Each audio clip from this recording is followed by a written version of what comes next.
Good morning, boys and girls. I wanted to bring you another lesson today on writing letters. We've been practicing writing a letter for about a week now. Today we're going to do some more writing letters. Let's just review before we get started on our lesson today. What we're trying to do is share our opinion.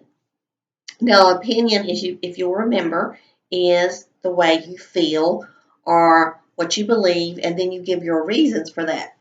So, different ways we can share our opinion. We can give a speech when we get up and talk in front of someone and tell our opinion. We can make a poster. I believe we made posters in an earlier lesson where we shared our opinion. We can write a song. We wrote songs in one lesson where we talked about our opinions. I think we wrote some songs about washing your hands, not running in the halls, keeping your room clean. And finally, we're down to the bottom where we're writing letters. And you can write a letter and give someone your opinion. Just a quick review. When we write letters or we give a speech or we make a poster or we sing a song, we are trying to be convincing. Being convincing means that you tell the person that you're speaking to or writing to the way you feel, and you want them to really believe you, so you've got to work hard on being convincing. The ways you can do that are, first of all, you tell your opinion on what you believe. You might tell a little story. We'll get into that more today. You've got to give lots of reasons for the way you feel, what your opinion is. You want to always be polite when you're telling your opinion. Use the words please, thank you, so you don't want to come across as being rude. Finally, when you're writing an opinion, you want to give a fix-it idea. We'll see that today also in our letter. You just don't say something is wrong or something that needs to be changed. You have to give a reason and tell a way to correct that problem. So today we're going to try to do this at the end of the lesson. I can write a letter to someone to solve a problem. To begin with, we're going to look at a mentor text today, boys and girls. I have a letter here today that is written to a friend, and it's make-believe, but it shows what we're trying to teach you today on how to write the proper way to write a letter, the form that it should be in, and we're going to list a problem in the letter, and we're going to give a fix-it idea on how you might correct the problem, and it's going to be a polite letter. So if the person that's writing this is telling someone that something that they would like to change and they don't particularly like, but they're very polite when they tell it and they suggest a way to improve.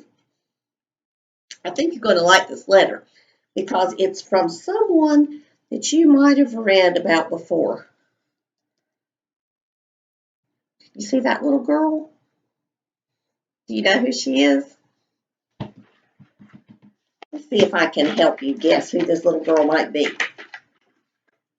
Wait just a second while I add a little detail that's very important to this story. And I bet you will be able to tell me who this little girl is. You notice she has a covering on her head. Now, do you know who she is now? That's right. It's Little Red Riding Hood. She has her little head covered with a hood. Now, if you remember that story, it's a fairy tale. Let's see, there was a little girl. Once upon a time, there was a little girl, and her mother asked her to go to visit her grandmother because she was very sick. So she gave Little Red Riding Hood a basket, and inside of it she had some cookies and muffins and some goodies that Mom and Little Red Riding Hood had baked. And Mom said, here, take the basket to grandmother's house and visit her because she's sick.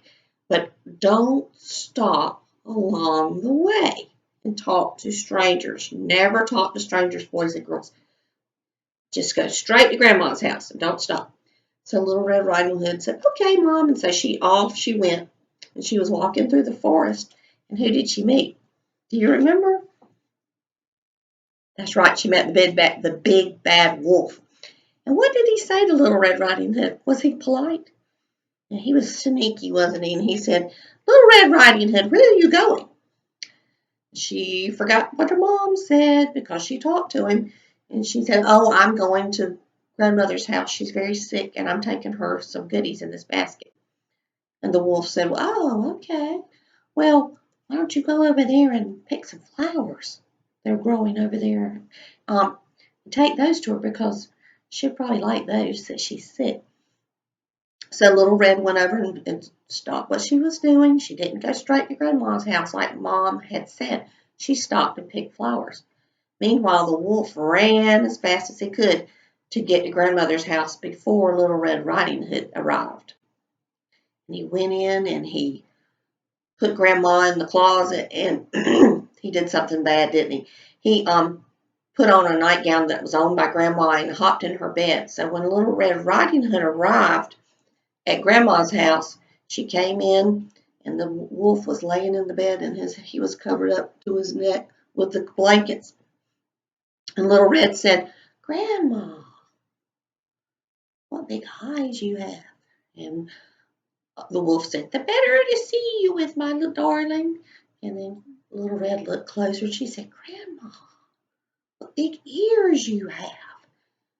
And the wolf said, "The better to hear you with, my little girl."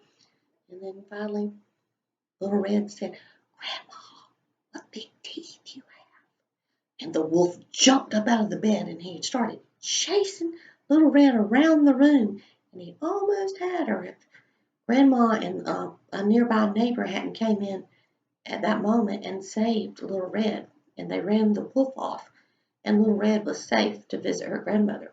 So that was a good little story. I hope you remember that story. Maybe you've read it at school. But today my letter is from Little Red Riding Hood, and she's riding the wolf. Now remember, we said when we write people, you can write a letter to someone to solve a problem. So Little Red is writing a letter to the wolf. What do you think she needs to write the wolf for? What could she be talking to him about? Maybe she wants him to stop bothering people in the woods when they're walking to Grandma's house. That's a possibility, isn't it? So let's look at the letter. First of all, let's look at the form of the letter. This is the heading right here. It says, "Dear Mr. Wolf." That's your address. When you start a letter, you always write "Dear," and you write the person's name that you're writing to. So last week you wrote a letter to Mom for Mother's Day, and you wrote "Dear Mother." So here's the body of the letter here. This is the information in the body of the letter. So it says, "Please do not try to scare me when I walk through the woods." Now, oh, excuse me, that's not the end of that sentence because there's no period there. Let me keep going. "Please do not try to scare me when I walk through the woods to Grandma's house." And she put an exclamation point there. She's kind of excited, isn't she? But you know, she was not rude to the wolf when she wrote this. She used the word "please," didn't she? So she was being polite. Let's keep going. Now she's going to tell her reason, I bet, that she doesn't want him to scare her. "It is important that I visit her." She's telling the wolf that she needs to be going there because her grandmother's sick and it's very important that she gets there. And on time, right? Then it says, "Maybe you could try to be nicer." She said that in a friendly way, didn't she? She wasn't rude. "If you could just wave at me, we could be friends." So she's still being nice to the wolf, and she's giving a suggestion. Don't try and talk to me. Try to be nice so people will like you. When you see me in the woods or on the way to Grandma's house, just wave at me. Don't try to stop me and talk to me. And then this, boys and girls, is the ending of the letter. It says, "Thank you." So she's still being polite to him. She's asking him to stop bothering her, but she's polite. thank you, and then she writes her name, Little Red Riding Hood. So that's just like I have taught you to write a letter. You start with a heading, you address who you're speaking to, dear, whoever, then you write your problem. You say a problem, and then you give a suggestion to solve the problem. And then down at the end, you write your ending. You might write love or from. She wrote thank you, and then she writes her name. So today, boys and girls, I'd like you to practice writing a letter to someone and ask them to help you solve a problem. Remember, when you write, you give the problem and then you give the solution.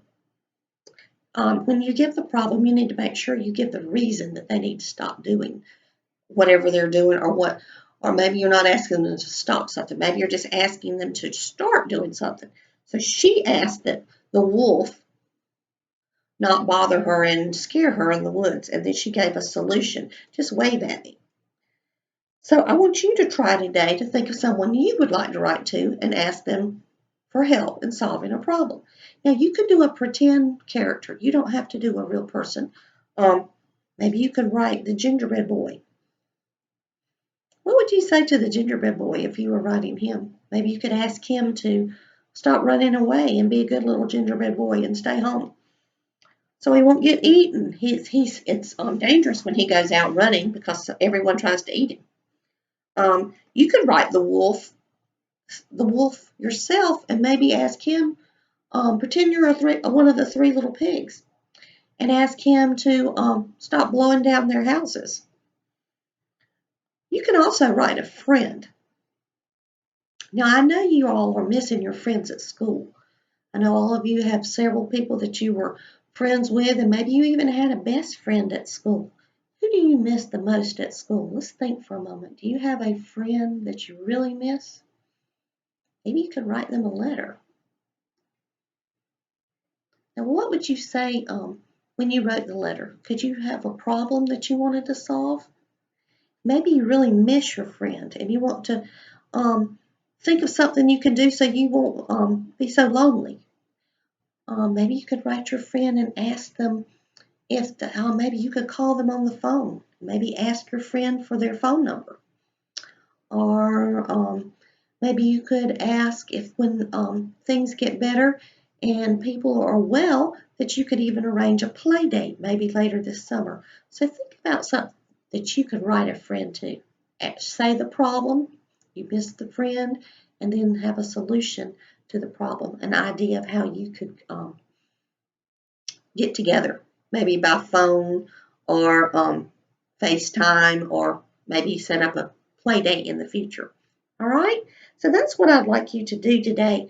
I want to remind you what the letter should look like though. So when you make your form, boys and girls, to write your letter, you need to take a blank piece of paper and draw the short line at the top. That's where you're going to write dear whoever. Then you've got several lines to write your letter. You got to give the problem, and then you got to give a solution. People like. So don't forget to use the words please and thank you. And then finally, you need 2 lines at the bottom. One for your ending, like love or from or thank you, and then one for your name. And then I put a little box over here for a cute little picture. So if you're writing to your friend, you could draw you and your friend playing on the playground. Or if you're writing to the gingerbread boy, you could draw him there.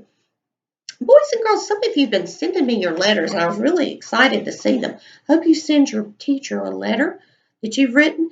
I would like to say, though, try to write more than one sentence. I noticed that some of us are not writing as many, not filling up the page. So when you write a letter to someone this week, make sure you write at least 3 sentences. Okay? So you just can't write, dear gingerbread boy, please don't run away. That's not enough, is it? Because I didn't give any details, and also I didn't give a solution. So if I wrote the gingerbread boy, I need to say, please don't run away from the little old lady who baked you in the oven. You could get eaten outside. lots of people are trying to chase you. Please don't run away. And then give a reason to stay home. Say, why don't you stay home and play some games with the little old lady inside the house? Then it'll be fun and you won't be unsafe. So remember to write at least 3 sentences. Fill that page up because we're big kids now. We're almost in first grade and we want to write more because I know you're able to do it. I've seen you do it before. Okay? Send in your letters though. We would love to see pictures of your letters. I saw some this past week. Aranza wrote one she sent me that she had written to her daddy. I really enjoyed reading those and I know your teachers will also. See you later.